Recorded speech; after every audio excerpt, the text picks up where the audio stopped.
시청자 여러분, 지난 주말과 주일 주 안에서 평안하셨습니까? 시작된 한 주간도 성삼일체 하나님께서 여러분과 늘 함께 하시기를 원합니다. 이번 주에도 변함없이 하나님 말씀 중심의 삶을 살아가시기를 원하오며, 현우리와 함께하는 구원의 여정, 올해 13번째 여정을 출발하도록 하겠습니다. 2023년 13주차입니다. 올해 13번째 하나님의 말씀은 누가복음 20장 25절의 말씀이 되겠습니다. 자, 함께 외워봅시다. 이르시되 그런즉 가이사의 것은 가이사에게, 하나님의 것은 하나님께 바치라 하시니. 누가복음 20장 25절 말씀. 아멘. 다시 한번 해봅시다. 이르시되 그런즉 가이사의 것은 가이사에게, 하나님의 것은 하나님께 바치라 하시니. 누가복음 20장 25절 말씀. 아멘. 연속되는 누가복음의 말씀을 가지고 이번 주 하나님 말씀 해설을 진행하고 있습니다. 우린 지금 예수님의 공적 사역의 마지막 한 주간, 이른바 우리가 소위 고난주간이라 불리는 시기 가운데 주중 전반기에 일어난 일들을 상고하는 중에 있습니다. 20장 1절부터 21장 4절까지 유대 종교 지도자들과의 충돌에 관한 기사의 내용이라 그랬습니다. 여기서 네 번의 영적 전쟁을 수행하시는 가운데 오늘은 종교 지도자들이 지난 시간까지 이른바 권위 논쟁을 통해서 예수님을 함정에 빠뜨리려는 시도가 실패로 돌아가자 또 다른 고속거리를 찾기 위해서 다른 도발을 감행하는 사건이 기록되어 있습니다. 당시의 논쟁거리 중에 하나였던 납세에 관한 질문으로 예수님께 도전하는 것이죠. 오늘 말씀 20절에 그들이 엿보다가 라고 되어 있지 않습니까? 자, 엿보다라는 말은 곁에 서서 지켜보다는 말입니다. 이것은 주의 깊게 관찰하다라는 뜻이죠. 숨어서 엿보는 정도가 아닙니다. 운동 경기에서 그야말로 상대방 에이스를 밀착 마크하듯이 붙어 다니는, 따라다니면서 정말로 유심히 관찰을 한 것입니다. 이들이 얼마나 집요하게 예수님에게서 책을 잡기 위해서 분투했는지를 알게 되지요. 그야말로 악한 열심의 전형적인 모습을 보여주고 있습니다. 사람이 자기 이익을 위해서 또는 자신의 기득권을 지키기 위해서 얼마나 추악해질 수 있는가, 우리는 여기서 발견할 수 있게 되는 거죠. 그들이 예수님을 엿본 이유가 등장합니다. 바로 예수님을 총독의 다스림과 권세 아래 넘기려는 것이었습니다. 당시에 사람을 죽일 수 있는 사형권은 로마 정부의 고유 권한이었습니다. 따라서 유대 종교 지도자들은 예수님을 죽이려고 로마의 정치적인 힘이 필요했던 것이죠. 그래서 예수님의 행위 가운데 로마의 법과 그 체제에 위배될 만한 요소가 어디에 있는가, 그것을 이제 찾고 있었던 것입니다. 뭐 하기 위해서요? 죽이기 위해서. 그들이 그토록 싫어하는 로마 제국을 이용해서 예수님을 제거하려는 그들이 얼마나 사악합니까, 여러분? 정탐들을 보내었습니다. 정탐이라 하면 스파이나 간첩을 말하죠. 신약 성경에서 여기만 이제 등장을 하게 되는데, 이대로 마태복음에 의하면 유대 종교 지도자들에게 매수된 바리새파의 제자 그룹과 그리고 헤롯 당원들로 나타납니다. 바리새파의 제자들, 바리새인들의 제자들은 그렇다 치고, 그럼 헤롯 당원들은 뭐 하는 것들인가? 이들은 로마에 의해 세워진 이 지역의 대리 통치자인 헤롯을 적극적으로 지지하는 자들입니다. 즉 친로마적 성향의 사람들로 이스라엘 사람들에게는 매국노로 인식이 될 정도로 좋지 않은 평판을 가진 자들이죠. 그런데 유대 종교 지도자들이 로마의 통치를 싫어하고 세금 징수를 반대하는 바리새인의 제자들과 친로마 성향을 갖고 세금 징수에 찬성하는 그룹을 보내어서 예수님께서 어떤 결론을 내리시든지 간에 한쪽 그룹의 맹렬한 반대에 직면하게 해서 공경에 빠뜨리기 위해서 이들은 적어도 이 부분에 있어서만큼은 적과도 손을 잡는 수단과 방법을 가리지 않는 아주 악랄한 모습을 보여주고 있습니다. 그들로 스스로 의인인 체하며 예수님의 말을 책잡게 하니라 라고 되어 있죠. 제가 이 부분을 안 읽고 제가 오늘 해설을 시작해버렸네요. 먼저 좀 본문을 읽겠습니다. 여러분 죄송합니다. 20절부터 26절까지 읽겠습니다. 이에 그들이 엿보다가 예수를 총독의 다스림과 권세 아래 넘기려 하여 정탐들을 보내어 그들로 스스로 의인인 체하며 예수의 말을 책잡게 하니 그들이 물어 이르되 선생님이여 우리가 아노니 당신은 바로 말씀하시고 가르치시며 사람을 외모로 취하지 아니하시고 오직 진리로서 하나님의 도를 가르치시나이다. 우리가 가이사에게 세를 바치는 것이 옳으니까 옳지 않으니까 아니. 예수께서 그 간계를 아시고 이르시되 데나리온 하나를 내게 보이라. 누구의 형상과 글이 여기 있느냐? 대답하되 가이사의 것이니이다. 이르시되 그런즉 가이사의 것은 가이사에게 하나님의 것은 하나님께 바치라 하시니 그들의 백성 앞에서 그의 말을 능히 책잡지 못하고 그의 대답을 놀랍게 여겨 침묵하니라. 아멘.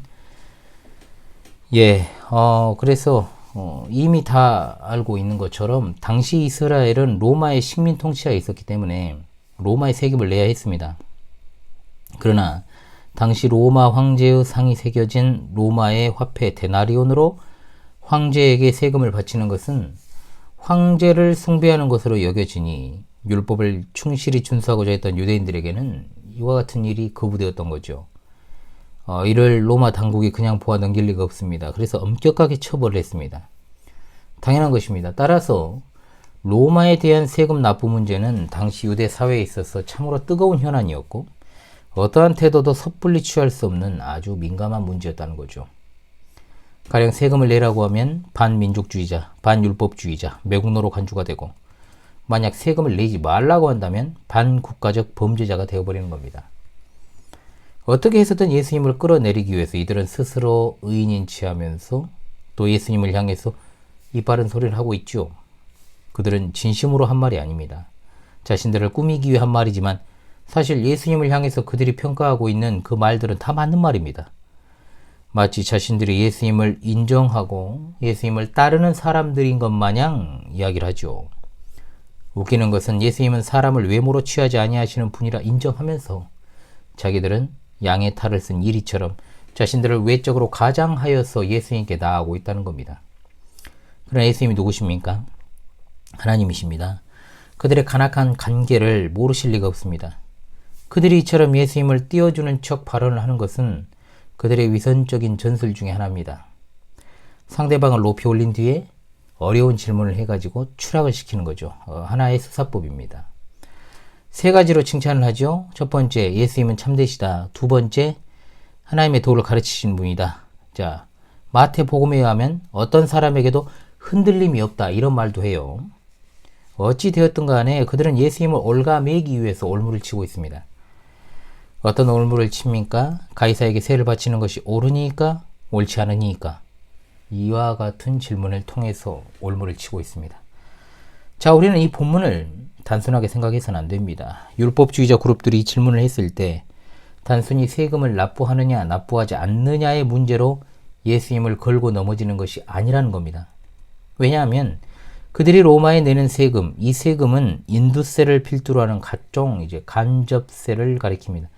그 중에 인두세는 로마 정부가 식민지의 인구조사와 효율적 관리를 위해서 만든 제도죠. 그래서 어찌되었든 싫든 좋든 살려면 이 인두세를 내야 됩니다. 그들도 이런 세금에 대한 반대적 의견을 가지고 있음에도 어쩔 수 없이 내야 되죠. 따라서 이들의 질문의 의도는 피지배국 백성이 지배국의 통치를 인정해야 되느냐 인정하지 않아야 되느냐 이 문제입니다. 즉 하나님의 선민인 백성이 이방인의 주권과 통치에 굴복해야 하느냐 마느냐 이 이슈로서 확대를 시키는 거죠. 유대인들이 이 납세에 대해서 반대했던 건 이 납세 자체가 가이사의 주권을 인정하는 것이고 그를 하나님과 동일한 위치에 두는 것이라고 생각했기 때문입니다. 그래서 양자택일을 하도록 그렇게 질문을 던지는 겁니다. 대답하는 이가 둘 중 하나를 대답하지 않고 그 외의 것을 대답해서 교묘히 빠져나가려고 하는 것을 미리 차단합니다. 둘 중에 어떤 답변을 하더라도 예수님께는 불리할 수밖에 없습니다. 납세가 불가하다고 하면 곧바로 이것은 로마 황제에 대한 어떤 반란 선동으로 고소해서 반란죄로 사형에 처할 수도 있고 납세를 해야 된다라고 하면 예수님을 따르던 유대인들의 무리로부터 선지자로서의 지위를 박탈당할 수도 있는 것이죠. 이런 아주 사악한 의도를 가지고 질문을 한 그들의 말을 묵묵히 듣고 계시던 예수님께서 데나리온 하나를 가져오라고 말씀하십니다.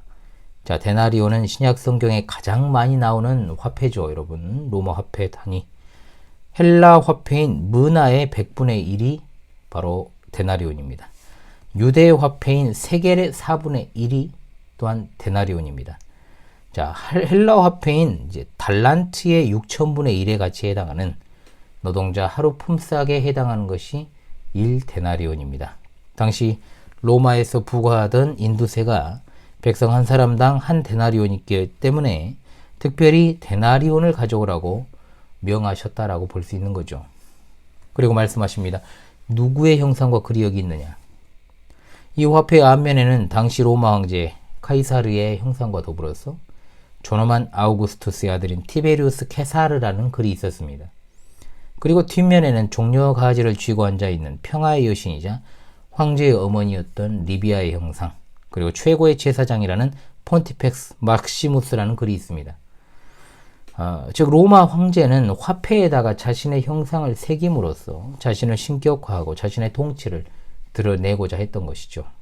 이러한 로마의 통치 방법은 자연스럽게 우상 숭배를 금기시하는 유대인들에게 종교적 갈등을 불러일으켰습니다. 그들은 말하기를 가이사의 것입니다.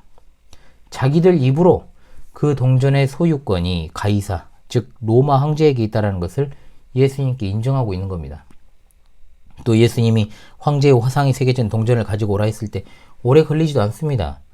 바로 그들이 실생활에서 사용하고 있던 화폐였기 때문이죠. 어떤 통치자의 화상과 글이 새겨져 있는 동전을 사용한다는 건 그 통치자의 권위를 스스로 인정한다는 것과 마찬가지입니다. 그러므로 예수님의 사실 이 행동 하나만으로도 그들은 진퇴의 악난에 빠지는 결과에 처합니다. 생각해 보십시오.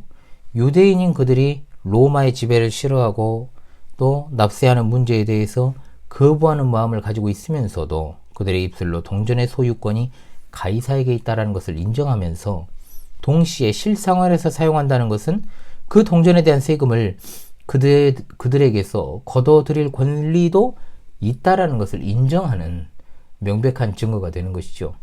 자, 자기들이 예수님을 함정에 빠뜨리려다가 도리어 함정에 빠지고 있는 겁니다. 봐라, 너희 입으로 말했네. 가이사의 것이지?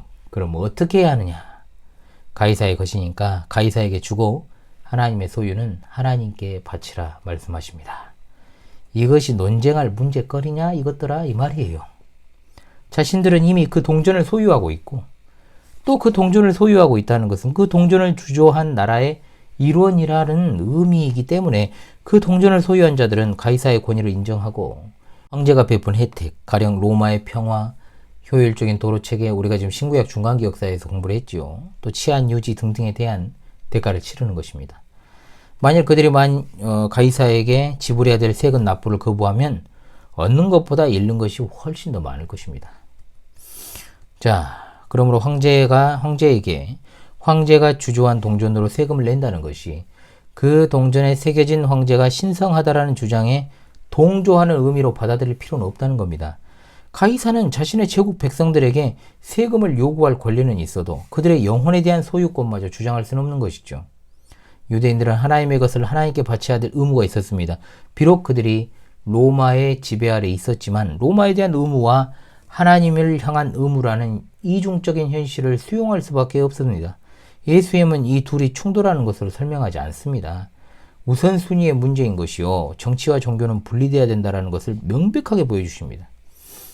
로마가 이스라엘을 지배하는 한 납세 의무를 거부할 수 없습니다. 그러나 하나님께서는 그들의 생명과 영혼에 대한 소유권을 가지고 계십니다. 하나님은 모든 것의 모든 것이요 모든 만물의 주인이시기 때문입니다. 로마 황제의 권위도 로마라는 나라가 세계를 지배하고 이스라엘을 다스리는 것도 하나님의 통치 아래서 그렇게 하는 것이지 단독으로 그 권위를 행사하는 것이 아닙니다. 데나리온에 담겨진 그 동전의 금전적 가치는 가이사에게 돌려야 하지만 그 위에 새겨진 황제 숭배에 대한 어떤 사상도 용납하지 않고 거부하십니다. 신적인 영광과 위엄을 마땅히 하나님께 돌려드려야 한다는 겁니다. 하나님께 대한 의무가 결론으로 나오는 것은 바로 근본적인 문제에 있어서 결코 흔들림이 없어야 된다라는 겁니다. 본질적인 문제가 아닌 것을 가지고 이러쿵 저러쿵 따지지 말라고 말씀하는 거죠. 어찌되었든 그들은 사악한 관계로 예수님을 올가매려고 했지만 완전히 나가 떨어집니다. 엄청난 신적 지혜로 우문현답하신 예수님 앞에서 예수님을 책잡기는커녕 대답을 놀랍게 여기고 침묵합니다. 말 그대로 꿀먹은 벙어리가 되어버렸지요. 개혁성경은 기이 여겼다라고 되어 있습니다. 이 말은 초자연적인 현상에 대한 놀라움을 표현할 때 사용되기도 했습니다. 예수님의 지혜로운 대답은 마치 하나의 초자연적 이적을 목격한 것과 같은 반응을 불러일으킨 겁니다. 유대 종교 지도자들과의 두 번째 충돌도 이렇게 예수님의 승리로 끝나게 되는 겁니다. 자, 오늘 예수님과 유대 종교 지도자들의 이 충돌은 이른바 납세 논쟁이라고 이제 불립니다만 눈이 필요해서요. 자, 그 이면에는 하나님 나라에 속해 있지만 지상 나라에서 살아가야 하는 그리스도인들의 이 삶의 자세라고 하는 것임을 우리가 받아서 적용해야 될 줄로 믿습니다. 자, 첫 번째. 세상에 대한 의무와 하나님께 대한 의무는 분리되는 것이 아닙니다. 적어도 아직까지는 헌법을 통해서 종교의 자유를 보장받고 집회 및 결사의 자유, 포교의 자유, 예배 행위를 보호받는 자유 대한민국의 국민으로서 우리는 이 대한민국이라는 나라가 세상 나라 가운데 한 나라에 속해 있지만 세상을 주관하시는 하나님의 주권 아래 있다는 것도 잊어서는 안 됩니다. 세상 나라의 법 1조 1항은 대한민국은 민주공화국이며 대한민국의 주권은 국민에게 있고 모든 권력은 국민으로부터 나온다입니다. 자, 그렇다면 하나님 나라의 법은 어떻게 될까요? 하나님 나라의 주권은 오직 하나님께 있고 그의 모든 섭리하심으로 세상 나라가 보존된다 이 말입니다. 하나님 나라는 눈에 보이는 나라가 아니고 영적인 나라이고 또한 하나님의 영적인 다스리심, 즉 성령께서 그 안에 내주하시는 사람들로 하여금 자기 백성들로 하여금 하나님의 계시의 말씀인 성경을 믿고 그 말씀을 따르는 것을 최고의 가치로 삼고 살아가는 자들이 속한 나라가 바로 하나님 나라입니다. 이 나라를 하나님 나라, 천국, 하늘나라, 낙원, 영생이라고 부릅니다. 이 나라에 속한 자들은 궁극적으로 하나님의 통치가 완전하게 완성이 되는 새하늘과 새 땅을 바라보며 살아갑니다. 눈에 보이는 유형교회는 이 하나님 나라에 속한 자들이 모여있는 곳입니다. 그리고 우리가 밟고 서 있는 이 땅은 하나님께서 지상의 위정자를 세우셔서 운영하게 하시는 세상 나라가 존재합니다. 그 세상 나라가 하나님 나라를 거부하고 하나님 나라를 파괴하려고 하지 않는 이상 세상 나라를 경영하시는 크고 거룩하신 하나님의 뜻에 따르는 길은 그 세상 나라가 부과하는 병역의 의무, 납세의 의무, 근로의 의무 등등 이러한 것들을 기쁘게 준수해야 된다는 것이죠. 그것이 바로 하나님 나라에 속해서 세상 나라를 살아가는 백성의 삶의 방식입니다. 이것이 절대로 이중적으로 나뉘어 있지 않습니다. 하나님 나라는 이상적인 나라입니다. 그러나 세상 나라는 결코 이상적이지 않습니다. 불완전한 통치가 있고 불합리한 일이 있고 지금 보십시오. 얼마나 그렇습니까? 또 모든 사람을 만족시키지도 못합니다. 완전히 갈려져 있잖아요. 좌우의 대립이 있고 동서의 대립이 있고 남녀의 대립이 있고 노사의 갈등이 있고 여러 가지 이익 집단들은 소외의 이익을 위해서 경쟁하고 싸우고 때로는 도태되고 사라지고 심지어 백성들의 신임을 얻지 못한 통치자가 끌어내려지기도 하고 여기서 막 정치적인 그런 문제 이야기하지 마십시오. 어떤 뒤에 무슨 일이 있었다 저랬다 이런 소리 할 필요 없습니다. 사실 여러분 최근 대통령들이 대통령 깜냥 되는 사람이 몇 명이나 있었습니까? 솔직히 없잖아요. 대통령이 통치를 잘못했기 때문에 끌어내려지기도 하고 감옥도 가고 하는 거죠. 또는 자살로 삶을 마감하기도 하고 얼마나 불명예스러운 그런 일들이 있었습니까? 2000년대에 들어서 이제 된 대통령들은 하나같이 다 하자가 있었죠. 따라서 하나님 나라에 속해 있는 하나님 나라의 백성들은 이처럼 불완전한 세상 나라 살아가면서 동시에 이상적인 하나님 나라에 속해 있는 특수한 상황에 놓여 있는 자들입니다. 하나님 나라가 가시적으로 이루어지고 또한 그렇게 이루어질 완성될 하나님 나라에서 부활한 몸으로 살아가게 될 것을 기다리면서 긴장 상태에서 살아가는 것이 바로 하나님 나라에 속한 백성의 삶이라는 것입니다. 불완전한 세상 나라를 보면서 더욱더 확신 있게 하나님 나라의 완성을 소망하며 살아가는 것이고 하나님 나라의 가치와 통치 질서를 따라서 살아가는 것입니다. 언제나 하나님을 사랑하고 그 다음으로 이웃을 사랑하는 것과 마찬가지로 하나님 나라 백성은 하나님을 최우선에 두고 그 하나님 나라의 가치와 본질을 훼손하지 않는 한 그 마음 그대로 세상 나라와 거기에 속한 이웃들을 사랑하고 섬기고 따르는 것입니다. 그러나 하나님 나라에 속해 있지 않으면서 세상 나라에만 속해 있는 사람들은 당연히 자신들의 입장에서 그 세상 나라를 바꾸고자 하지요. 그들에게 있어 이상적인 나라는 어떤 나라입니까? 모두에게 행복을 주는 그런 나라라기보다 자신들의 이익을 대변해 줄 수 있는 나라가 이상적인 나라입니다. 즉 어떤 이들에게는 행복하지만 어떤 이들에게는 불행한 나라, 어떤 이들은 대체로 만족할 수 있지만 어떤 이들에게는 만족감이 없는 나라가 세상 나라이고, 어찌 보면 세상 나라에 속해 있으니 당연히 자신들이 추구하는 이익을 대변해주는 나라로 바꾸고자 하는 것이 세상 나라에 속한 사람들의 옛날부터 지금까지의 패턴이라 이 말입니다. 따라서 하나님 나라에 속해 있으면서 세상 나라에서 살아가는 하나님의 백성들이 특정한 정파, 이념, 계파, 학연, 지연 이런 것들에 매몰되어서 극단적으로 자신들이 원하는 나라를 만들려고 하는 한쪽의 이익을 대변해서 살아가는 사람들이 되어서는 안 됩니다. 한마디로 양극단으로 치우치는 일은 없어야 된단 말입니다. 이념적 성향으로는 제가 살고 있는 광주 그리고 전라도 사람들 좌파라고 부르죠. 그리고 말 그대로 지도상 오른쪽 경상도인 사람들을 우파라고 부릅니다. 좌파들의 정치적 성향을 진보라고 하고 우파들을 보수라고 하죠. 이제 더 좌쪽으로 가면 이제 좌빨이라 그럽니다. 빨갱이가 되고, 더 우쪽으로 가면 숫골이 되어서 이제 어떻게 말합니까? 요즘 아주 날 반일 감정 부추기고 또 친일파 막 운운하잖아요. 또 토착 왜구라는 말도 막 생겨났고. 자, 그렇다면 이런 공식과 같은 논리는 누가 만든 것일까요? 누가 만들었어요, 여러분? 인간이 만들었죠. 사실 대한민국에서 진짜 진보와 보수의 논쟁같이 무의미한 게 없어요. 진짜 진보가 어디 있고 진짜 보수가 어디 있습니까? 대한민국에 없죠. 그런 거 없습니다. 우리나라는 정확하게 진보와 보수의 개념이 자리 잡은 나라가 아니에요. 미안하지만. 또 대한민국의 체제를 위협하는 적국과 지금 대치를 하고 있잖아요. 적국이라고 하면 안 되죠. 괴뢰 도당과 지금 대치하는 휴전 상황이잖아요. 여러분 지금 휴전도 아니죠. 항상 핵으로 위협하고 있으니까. 언제나 양극단으로 치우치는 집단들이 등장을 하고 지금 양극화가 절정에 지금 달해 있는 시기 아닙니까? 그도 그럴 것이 이제 대통령들이 계속해서 바뀌었지 않습니까? 바뀌다가 이제 어떤 좌우의 성향을 가진 대통령들이 10년, 9년을 이렇게 번갈아서 하다가 그러다가 또 이제 이번에는 단 한 번만에 또 이제 바뀌기도 했습니다만은 당연히 사회가 혼란스러울 수밖에 없죠. 양극화가 심화되는 겁니다.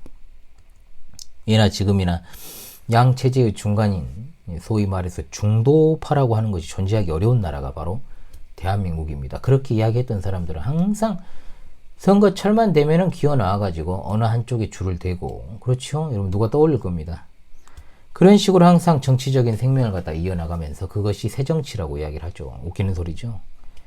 그래서 우리나라에서 중도하면은 일단 사쿠라라고 이렇게 성향을 가지고 있는 사람들을 우리가 판단합니다. 박쥐로 생각을 하죠. 좋게 보질 않아요. 그러니까 어찌됐든 한쪽에 줄을 대야지 자기 정치 생명이 연장되는 겁니다. 그러다가 또 한쪽이 지리멸렬하게 되면은 어떻습니까? 또 거기서 나와가지고 또 지점 하나 차렸다가 또 이렇게 이합집산을 하고 이런 식입니다. 따라서 이러한 혼란한 사회적 현실 속에서 대한민국에 속해 있는 하나님 나라 백성들이 그야말로 좌로든 우로든 치우칠 수 있는 상황에 놓여 있다는 겁니다. 안타깝죠. 자, 교회 목사가 교회에서 자신의 정치적 성향을 대놓고 드러내는 것이 옳으냐, 그러냐, 제가 이런 질문도 우리 성도들에게 했던 적이 있습니다.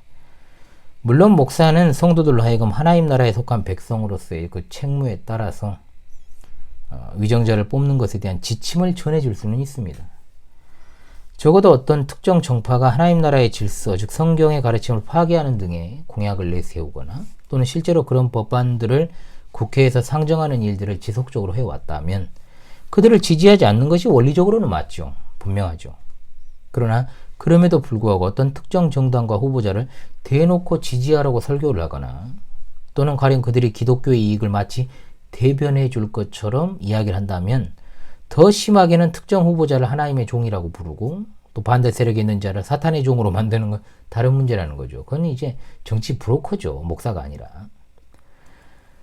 저는 프리메이슨에 대한 이해를 어느 정도 깊게 이해하고 있는 사람 중에 하나이기 때문에 일루미나티 프리메이슨들이 좌우 가릴 것 없이 사회 어디에나 섞여 있다는 것도 잘 알고 있습니다.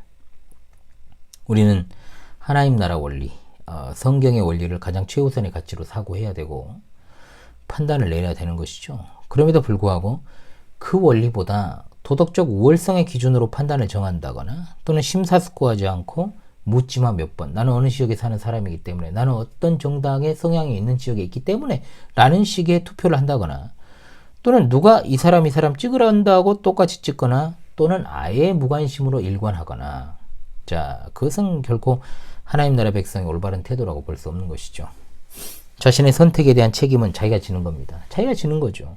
적어도 그리스도인이라면 한쪽 진영으로 완전히 뇌가 한쪽은 사라져버린 그런 어떤 치우친 성향과 지역적인 한계가 자신의 어떤 살아온 배경이 투표하는 본인의 판단을 좌지우지하면 안 된다는 겁니다. 언제나 성도는 하나님 나라 원리대로 그 나라의 통치자이신 하나님의 뜻에 입각해서 사고하고 판단하고 선택을 해야 될 줄로 믿습니다.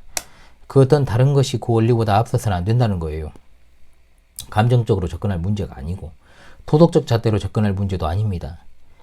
인간은 모두가 다 원죄와 자범죄로 죽을 수밖에 없는 존재들입니다. 그 참혹한 죄의 문제를 해결해 주신 분이 우리 그리스도시고, 또 그것을 믿는 자들이 바로 그리스도인 아닙니까? 인간의 원래 신분이 죄인이라는 것을 알면서도 도덕적으로 누가 더 깨끗하냐, 덜 깨끗하냐.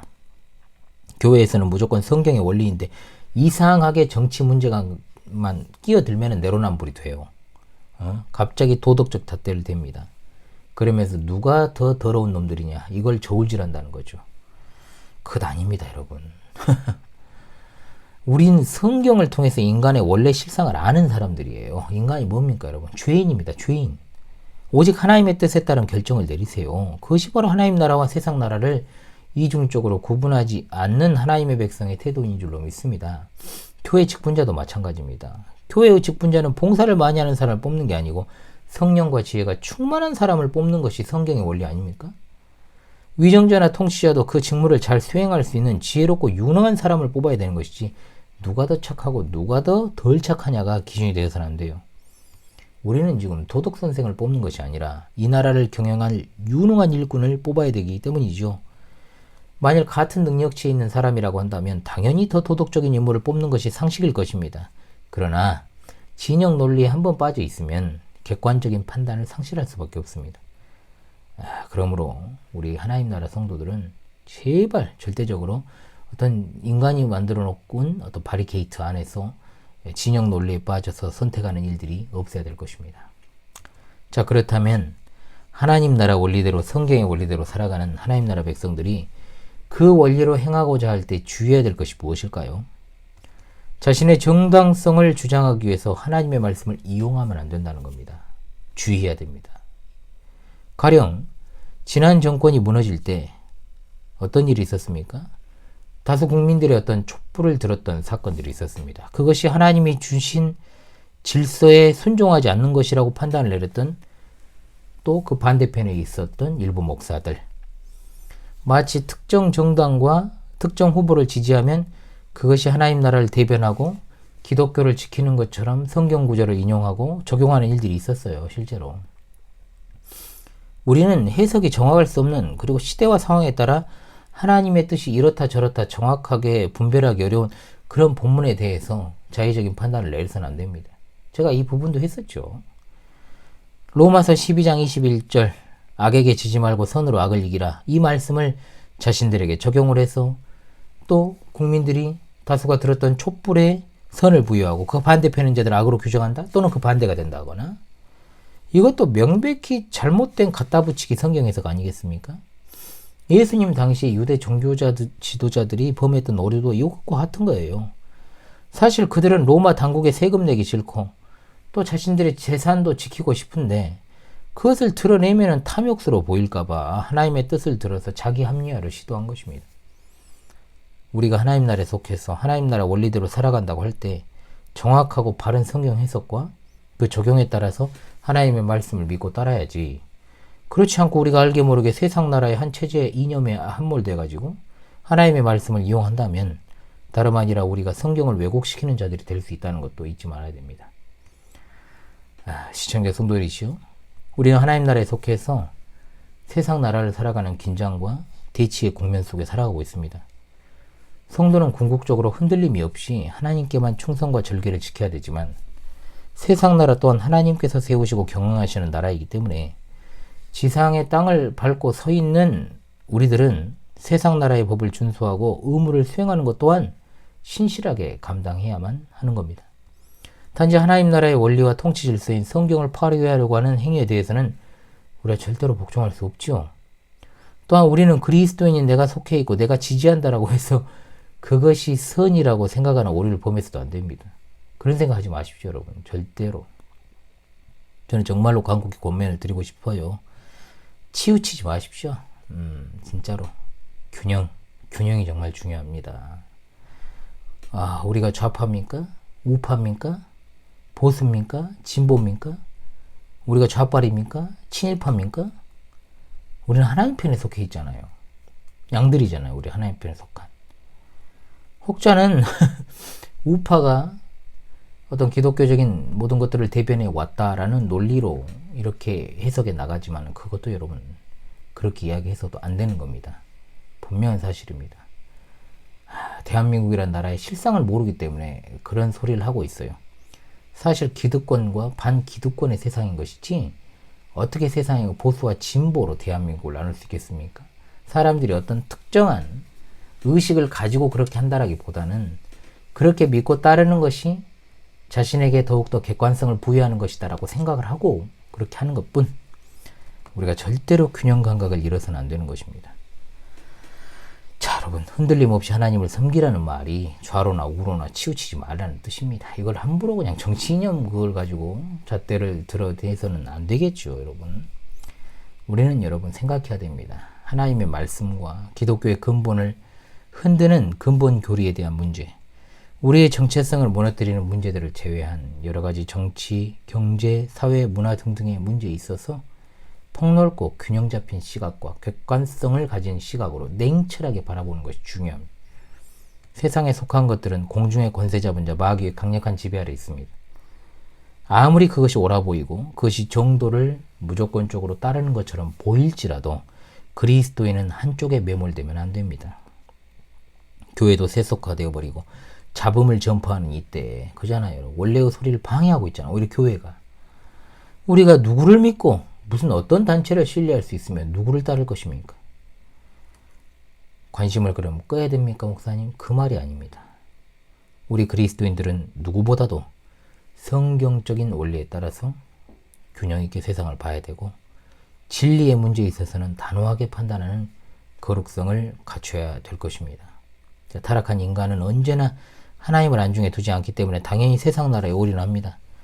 그래서 거듭나지 못한 자들은 이데올로기가 자신의 종교가 되기도 하고 자신의 신념이 자기 종교가 되기도 하는 겁니다. 그렇게 목숨 걸고 그쪽의 입장을 대변하는 거죠. 우리의 궁극적인 소망은 완성될 하나님의 나라라는 것을 잊지 마십시오. 세상 나라는 불완전하잖아요. 부활의 첫 열매가 되시는 예수님처럼 우리도 부활의 두 번째 열매가 되어서 부활하여 하나님과 함께 살아가게 될 그날을 꿈꾸며 소망하는 이들이기 때문에 우리는 참으로 긴장하면서 대치하는 국면에서도 흔들림 없이 하나님 나라와 그를 구하는 자들이 되어야 될 줄로 믿습니다. 그것이 가장 세상 나라를 하나님의 지혜대로 살아가는 복되고 신실한 언약 백성들의 모습이 될 줄로 압니다. 자, 다시금 여러분 이번 주 하나님 말씀 외우면서요. 자, 이 부분은 로마서 13장을 해설하면서도 말씀을 드렸기 때문에 특별하게 더 말씀드릴 필요는 없을 것입니다. 목사는 어떤 정치적인 입장, 이해관계, 본인도 판단할 수 있고, 그걸 성도들이 판단할 수도 있는 것입니다. 특정 정당을 지지하고 지지하지 않고의 문제는요, 성도의 개인의 자유에 있습니다. 그것이 바로 대한민국입니다.